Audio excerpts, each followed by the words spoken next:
នេះគឺជារូបរាងបែកធ្លាយរបស់ Samsung S Galaxy 26 Ultra និង26ធម្មតាអញ្ចឹងគឺខ្ញុំសង្កេតមើលឃើញនៅក្នុងរូបភាពបែកធ្លាយហ្នឹង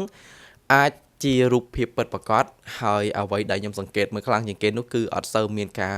ប្រែប្រួលអីប្រហែលទេសូម្បីតែទម្រង់កាមេរ៉ាក៏នៅដដែលដែរហើយអត់មានដូចការបែកធ្លាយប្រហែលខែមុនថា Samsung នឹងផ្លាស់ប្ដូរទម្រង់កាមេរ៉ាដាក់ជាស្រដៀងទៅនឹងរបស់ iPhone ផងដែរអញ្ចឹងសម្រាប់សារនេះគឺខ្ញុំមើលទៅគឺរូបរាងគឺដូចដដែលបាទអត់មានការផ្លាស់ប្ដូរអីប្រហែលឬក៏អត់មានអីជាការ design អីធំដុំនោះទេប៉ុន្តែយើងអត់ដឹងថាខាងក្នុងហ្នឹងគឺគេ upgrade អីខ្លះគេបានបំពាក់ទៅលើ CPU ឬក៏បំពាក់ថ្មបំពាក់ទំហំកម្លាំង RAM អីប្រហែលយើងចាំអត់មើលនៅថ្ងៃដែលប្រកាសចេញខាងមុខប្រហែលខែខាងមុខនេះទៀតហ្នឹងអញ្ចឹងចាំដល់ពេលថ្ងៃប្រកាសចេញចាំខ្ញុំធ្វើជាវីដេអូសរុបទៅលើ space ទាំងមូលរបស់ Samsung S26